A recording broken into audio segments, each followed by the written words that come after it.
Greetings, gang.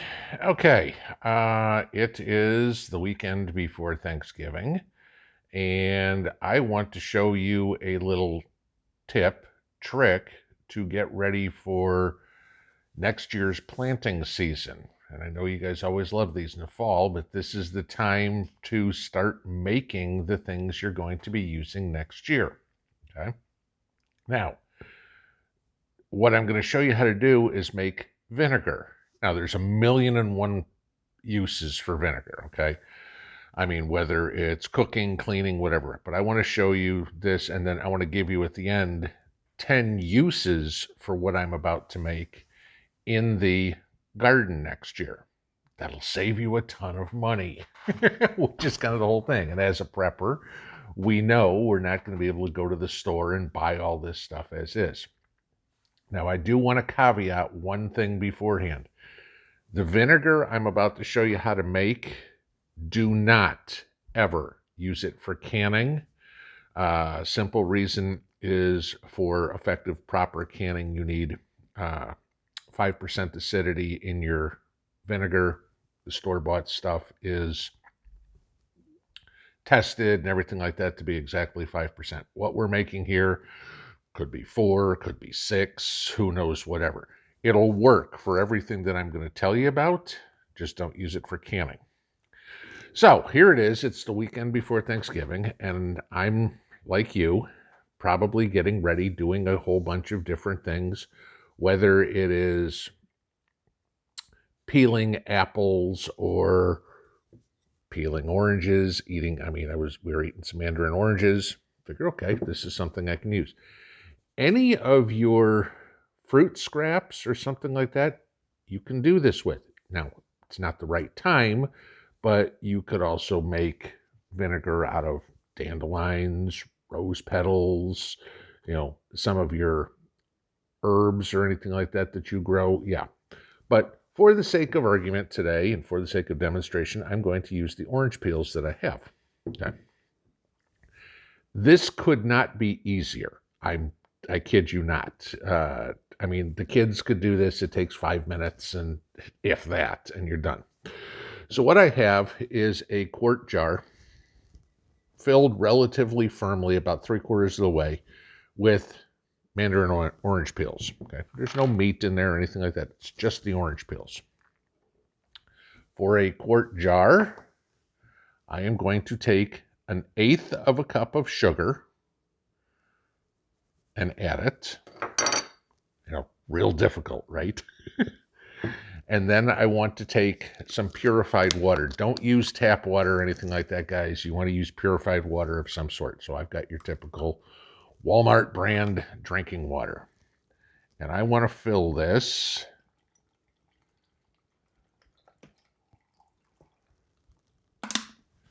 a little bit more. And then I'll have some water to drink. I want to fill this so I have all my orange peels covered. Okay. Take one of my screw-on lids. Shake this up real good. I'm going to dissolve that sugar. You don't have to go nuts, but I want to get that sugar dissolved in there. Take it off again. I want to get my orange peels under the water. If you've got something, like a press that you use for sauerkraut or something like that to put on there, that'd probably be a good idea, but you're going to be at this once a day.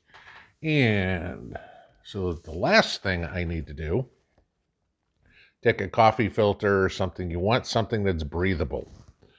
I want to put it over the top. Take a rubber band. And if I can do this effectively, that side's good, this side's not. Let's try that again. Put this over the top. And we'll see if we can get the whole paper towel to stay under the rubber band this time. All right. Pull it down. And there you go. So now I've got that. That's literally it, guys. Okay, so now what I'm going to do with this is just put this on the counter somewhere out of the sunlight or whatever. I mean, at this time of year, your house temperature is going to be fine. You're not worried about it getting too hot or something. Every day for 2 weeks, you're going to need to open that up, take a chopstick. I use wooden shish kebab skewers, which I will tell you this, guys, buy some wooden shish kebab skewers. They are cheap and they are the greatest tool you can have around the kitchen, around the garden, whatever it be. But I want to mix that up every day, because if you don't, what you're going to start getting is a mold on the top. You don't want that. It's not going to bother you, even if you want to use this to cook, because it's not going to get in the vinegar. But if you stir it every day, you won't get any of the mold. All right, so after 2 weeks, take this all out. You're going to strain out all those orange peels, decant it into another jar. I'll probably get 3/4 of a quart or 2/3 of a quart or something out of there. Just put it in a regular mason jar, let it sit and ferment there for another 3 weeks or something like that, and you're done. So it's a 5-week, 6-week process to make your vinegar. However, okay, this is where the usefulness of this comes out. Let me move this closer so we can all see this. Now, what do I want to use this for? Like I said, you can use this for cooking. You can make it out of apples, pears, peaches, grapes, raisins, who knows, anything like that, you're going to be able to use it for. If you like to cook with flavored vinegars, there you go. And guys, that's basically free, okay? Minus the cost of a water bottle. Here's what I like to use it for, and this is why I say make it now, because it takes time, and you're going to need to make a lot of it if you use it in your gardens. So let's start here. The first thing that you can use it for, killing fire ants. This is the bane of every southern gardener, okay? And trying to get rid of fire ant mounds or something like that. Again, we're talking totally organic. We're not pouring diesel fuel in our garden and lighting it on fire trying to kill the fire ants. Okay, this will at least move them away, get rid of them. But mix equal parts water and vinegar in a sprinkling can of water and just douse the whole anthill. You'll get rid of the fire ants. Okay. For slugs and snails, again, equal parts water and vinegar. Put it in a spray bottle or whatever, like an old Windex bottle or whatever, and spray it right on the plants, onto the slugs and snails and everything like that. They will die. I know some of you guys have told me the beer traps don't work. They work for me, but there's another way. You can get more of them. You don't want slugs and snails in your garden. Trust me, I know, especially around brassicas. Slugs and snails will destroy cabbage faster than you can shake a stick. Killing weeds, you guys probably all know this one. Vinegar is great as a weed killer, okay? Don't need to spend $20 or whatever it is on Roundup. Don't need the glyphosate to kill you either, okay? Mix a gallon of vinegar. Like I said, you're going to have to make quite a bit of this. 2 tablespoons of Dawn dish soap and a cup of salt. Put all that in a sprinkling can. Pour it over your weeds. May have to do it 2-3 times or whatever it is. It'll kill the weeds, no problem. The vinegar acts as the vehicle for the salt. The salt is really what's doing the killing of the weeds. The vinegar is the bonding agent, I guess, if you will. So I know a lot of people say, oh, don't ever use vinegar in your garden. You'll kill everything. No, that's not the truth. Okay. I'm going to tell you some more reasons. 2 months from now, I will be starting to germinate my plants, correct? And one of the first things that gets put in the ground or in the germination rain gutter is my peas. You can help your seeds germinate a lot quicker if, when you soak them beforehand, like you soak beans or you soak peas or something, put them in a bowl of water, put in a few drops of vinegar, and let it soak overnight like you do normally. That will help the seeds germinate a lot quicker. Okay. How many of you guys have had this problem, especially with things like cucumbers? You get the leaf mold or whatever it is, powdery mildew or anything on there. Mix 2 tablespoons of vinegar and a cup of chamomile tea, which probably a lot of us have. Put it in a Windex bottle, put it in some sort of spray bottle, and spray it. You'll kill all the fungus, you'll kill any of the mold. Obviously, you can do the same thing if you got mold around your windows or something like that in the winter. You know, you sometimes get that mold at the edge of the windowsills because it's warm inside and it's cold outside, whatever it is. Works right there too. Bathtub, you name it. Okay. Increasing your soil acidity. Anybody gone to the store lately and bought soil acidifier for things like, I don't know, your blueberries, your azaleas, your rhododendrons? That stuff's expensive. Okay. Mix 1 gallon of water with 1 cup of vinegar, and you've just created your own soil acidifier. Water your plants with that. You will keep your blueberries very happy.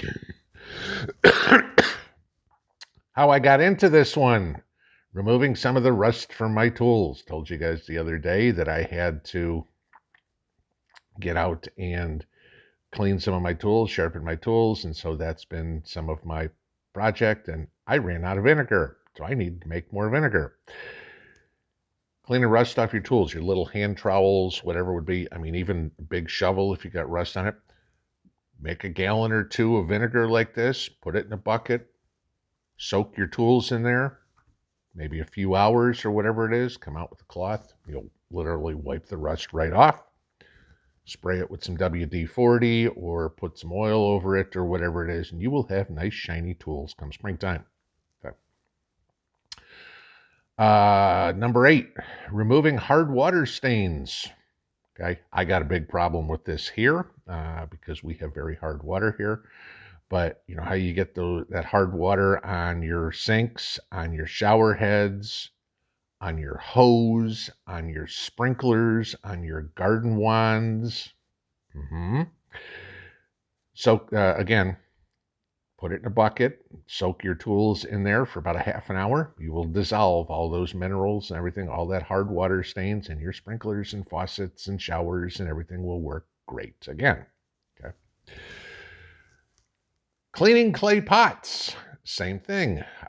We all love clay pots because they keep the plants cooler in the winter. They breathe. They're good and everything like that. But at the end of the year, you got all those minerals, that white rings on the pots and everything like that. Mix up 4 cups of water with 1 cup of vinegar. Soak your pots in the bucket with that for about a half an hour. Poof, your mineral stains are gone and your clay pots, your terracotta, looks brand new. There you go. And my favorite one, this one we all can, anybody that grows blueberries, raspberries, anything like this can relate to this one. You know when you're done picking and you've got red fingers or blue fingers or whatever, and you're in there trying to scrub and it won't come off, and you go into work or whatever it is, and you're like, oh, you were picking berries this weekend because you got blue hands because you can't get the stains off. Vinegar. Take the vinegar, wash your hands with the vinegar, stains disappear. Real simple, okay? But I wanted to share this with you because obviously I needed to make some, and I figured, hey, this is something I can share with you guys. A free way to use a lot of those scraps when you're making the apple pie or making the cranberries for Thanksgiving this week. Use the peels, use the cores. If you're doing pears or grapes or muscadines or anything like that, bananas, orange peels, whatever it is. I've got a whole bunch of banana peels that I'm going to make banana peel vinegar out of too. It all works, guys. And like I said, when you're done, you're going to have in this case, a orange citrusy smelling vinegar, which would be great for cleaning windows, okay, because you got that citrus oil in there too. But here's a free way to use all those scraps that you have to turn it into something that you can use that can save you money, that does not take much effort at all. I just showed you the entire process. Oh, and when you're done, Take all those orange peels, banana peels, whatever it is, throw them in the compost pile. They're still good for that too. There's a Thanksgiving cooking tip for you this weekend, guys. Have a good one. Pinball out.